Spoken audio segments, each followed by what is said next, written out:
হাসপাতালে ধর্ষণের পর খুন হয়েছেন ভারতের পশ্চিমবঙ্গের নারী চিকিৎসক মৌমিতা। তার প্রতিবাদ ও বিচারের দাবিতে উত্তাল ঢাকার রাজপথ। ঢাকা বিশ্ববিদ্যালয়ের রাজু ভাস্কর্যের সামনে ভারতের আন্দোলনকারীদের সঙ্গে একাত্মতা প্রকাশ করে নারীদের রাত দখল কর্মসূচি। শুক্রবার রাতে ঢাকা বিশ্ববিদ্যালয়ে রাজু ভাস্কর্যের সামনে সমবেত হয়ে বিচার দাবিতে স্লোগান দেন নারীরা। শুধু মৌমিতা ধর্ষণ ও হত্যা নয়, দেশেও এমন প্রতিটি ঘটনার সুষ্ঠু বিচার এবং দায়ীদের দৃষ্টান্তমূলক শাস্তি সহ 15 দফা দাবি জানান তারা। সকল প্রকার লৈঙ্গিক বৈষম্যকারী আইন বাতিল করতে হবে। বিচার বিভাগের স্বচ্ছতা ও জবাবদিহিতা নিশ্চিতের জন্য বিচার বিভাগকে স্বাধীন করতে হবে।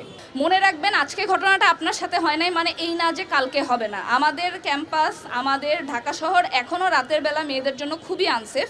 এমন একটি আইন শৃঙ্খলা রক্ষাকারী বাহিনী চায় যারা ইয়াসমিন হত্যাকাণ্ডের মতো কোনো হত্যাকাণ্ড ঘটাবে না। তাদের কর্মসূচিতে যোগ দিয়ে সংহতি জানান অন্তর্বর্তীকালীন সরকারের উপদেষ্টা শারমিন মুর্শিদ। নারীদের নিরাপত্তা নিশ্চিতে বর্তমান সরকার কাজ করবে বলে জানান তিনি। এখন আমরা অনেক বেশি অনায়াসে এই কথাগুলো বলি। তোমরা যদি নিরাপদহীন হও তাহলে আমাকে জানতে হবে এই নিরাপদহীনতাকে দূর করব কি করে।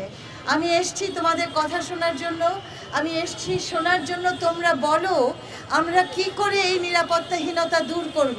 সমাবেশ শেষে মশাল মিছিল নিয়ে ক্যাম্পাস প্রদক্ষিণ করেন নারীরা। এর আগে সন্ধ্যায় একই দাবিতে রাজু ভাস্কর্যের পাদদেশে বিক্ষোভ সমাবেশ, মিছিল এবং মোমবাতি প্রজ্বলন কর্মসূচি পালন করে বৈষম্য বিরোধী ছাত্র আন্দোলন। নারীর উপর সহিংসতা বন্ধে সঠিক বিচার ও শাস্তি নিশ্চিতের দাবি জানান তারা। পৃথিবীর বুকে এই বার্তা পৌঁছে দিতে চায় যেন মেয়েদের জন্য নিরাপদ পরিবেশ নিশ্চিত করা হয়। মৌমিতা, নির্ভয়া, তনু, নুসরাত সমেত যতগুলো ধর্ষণের ঘটনা ঘটেছে সবগুলো অপরাধের কঠোর বিচার নিশ্চিত করা হোক। নারী পুরুষ বৈষম্য দূর হয়ে গড়ে উঠুক মানবিক সমাজ, এমন প্রত্যাশার কথা জানান সবাই। আল আমিন তুষার, সময় সংবাদ, ঢাকা।